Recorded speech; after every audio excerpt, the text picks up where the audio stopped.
Welcome to the Holy Way. Today, we're reflecting on the profound readings for the 25th Sunday in Ordinary Time. First reading, a reading from the Wisdom of Solomon.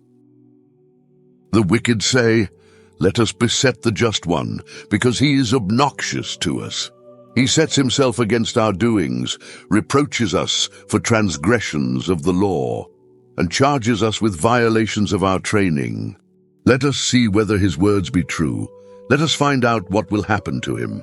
For if the just one be the Son of God, God will defend him and deliver him from the hand of his foes.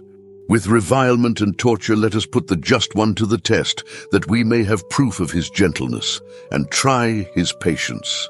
Let us condemn him to a shameful death, for according to his own words, God will take care of him." The word of the Lord. Responsorial Psalm. The Lord upholds my life. O God, by your name save me, and by your might defend my cause. O God, hear my prayer, hearken to the words of my mouth. The Lord upholds my life. For the haughty men have risen up against me. The ruthless seek my life. They set not God before their eyes. The Lord upholds my life. Behold, God is my helper. The Lord sustains my life. Freely will I offer you sacrifice. I will praise your name, O Lord, for its goodness. The Lord upholds my life. Second reading, a reading from the letter of St. James. Beloved, where jealousy and selfish ambition exist, there is disorder and every foul practice. But the wisdom from above is first of all pure, then peaceable, gentle, compliant, full of mercy and good fruits, without inconstancy or insincerity.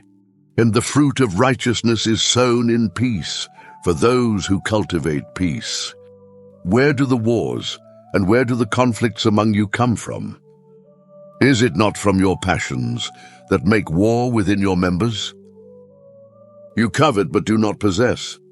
You kill and envy, but you cannot obtain. You fight and wage war. You do not possess because you do not ask.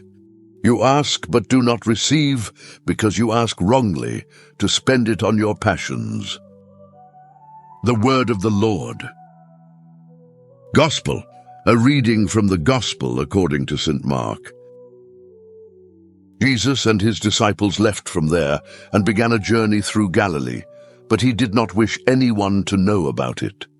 He was teaching his disciples and telling them, "The Son of Man is to be handed over to men, and they will kill him. And 3 days after his death, the Son of Man will rise." But they did not understand the saying, and they were afraid to question him. They came to Capernaum, and once inside the house, he began to ask them, "What were you arguing about on the way?" But they remained silent. They had been discussing among themselves on the way who was the greatest. Then he sat down, called the 12, and said to them, "If anyone wishes to be first, he shall be the last of all and the servant of all." Taking a child, he placed it in their midst, and putting his arms around it, he said to them, "Whoever receives one child such as this in my name receives me. And whoever receives me, receives not me, but the one who sent me." The Gospel of the Lord. In today's readings, we are invited to reflect on humility, righteousness, and the nature of true greatness.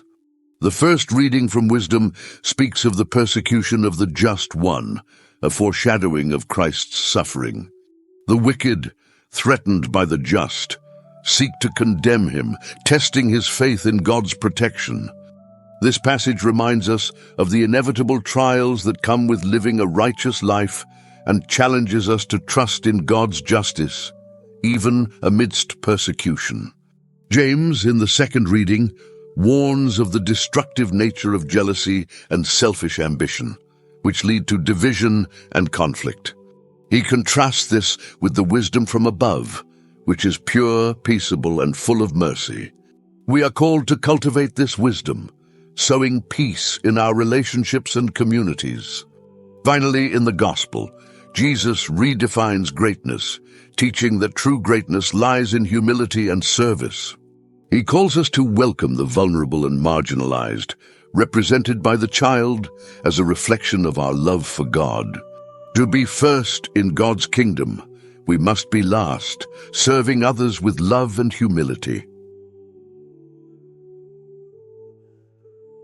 Thank you for joining us on The Holy Way. If this reflection has inspired you, please like this video and subscribe to our channel for more daily Catholic readings and spiritual insights. Leave your prayer intentions in the comments below so our community can keep you in their prayers. Stay blessed and continue to walk in faith and truth.